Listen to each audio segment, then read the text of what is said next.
but I'd better tell you this from the beginning. Then I'll need a drink. Yes, it was a week ago they fired me from my brigade leader's job. 4 weeks after they appointed me. You know for yourselves you can't make radical changes in 4 weeks. So they didn't give me the bullet for radical changes. Actually, our production schedule looked like this. In the morning we'd sit and play 3-card brag for money.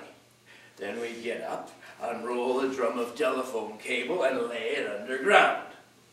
After that we'd kill time, each in his own way. One would be drinking vermouth, another, slightly more basic, freshness, eau de cologne.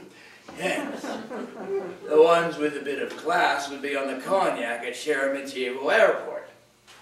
Then we'd go to sleep. Next morning, we'd whip yesterday's cable up out of the ground and chuck it away, because it got all wet, naturally. And then, oh shit, what the hell, we'd sit down and play brag again. For a time, everything went like clockwork. We'd send off our socialist pledges and they'd send us our money. We'd write, for example, in honor of Lenin's glorious centenary, we shall strive to achieve a ratio of 1 in 10 workers taking a correspondence course at an institute of higher education. Higher education. Jesus, we're tucked out of sight playing brag, all 5 of us. Oh, halcyon days. Oh, birds of heaven that store not in granaries. Oh, lilies of the field, arrayed more splendidly than Solomon. It was then that it suddenly struck me. You're a dimwit, Venya. A complete numbskull. I mean, didn't you read in some philosopher or other that the good Lord concerns himself only with the fate of princes, confident that he can leave the fate of the people in their hands? Well, here you are, a brigade leader yet, and as it might be, a little prince. So then, where the hell's your concern for the fate of your people?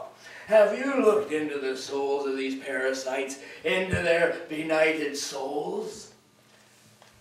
That was when I worked up my notorious individual graphs, on account of which they eventually sacked me. There's really nothing to it.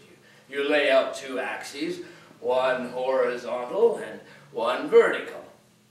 On the horizontal, you set out all the working days, and on the vertical, the amount of booze consumed at work, estimated in grams of pure alcohol. Boozing after work is, of course, more or less a constant and has no interest for the serious researcher. At the end of the month, each worker comes to me with his report. So many grams on this day, so many grams on that day. Like, for instance, the chart of Viktor Petushki, Komsomol member. I mean, even on the most superficial inspection, it was the Himalayas, the Austrian Tyrol, the Baku oil derricks, the top of the Kremlin wall, which I'd never seen, incidentally. And then there was Alexei Blindiev, communist member since 1936, and shagged out old creep. His was a breeze on the river Kama just before dawn. Oh, gentle plashes and dazzling ripples. And as for your humble servant, ex-brigade leader and author of the epic Moscow to Petushki, what else but the beating of a strong heart, the song of the stormy petrel, the ninth wave? Yes. And all that from a mere outline. To the seeker after truth, like myself, for example, those lines said it all about man and the human heart, about his virtues, sexual and practical, about his failings, practical and sexual, about his state of mind and his capacity for betrayal, and all the secrets of his subconscious, if indeed he's got any. So, I now scrutinized with intense interest the souls of each one of those dozy buggers. Not long, however, one unhappy day, all the graphs vanished from my table. Yes, that old fart, Alexei Blindiev, communist member since 1936, was posting off our new socialist pledges to the head office, and whether from drink or stupidity, he put my individual graphs into the same envelope. Well, a few hours later, it was all over. My crucifixion took place exactly 30 days after my ascension, and I solemnly swear to you now that till the end of my days I shall embark upon nothing that might bring about a repetition of my unhappy experience of life at the top.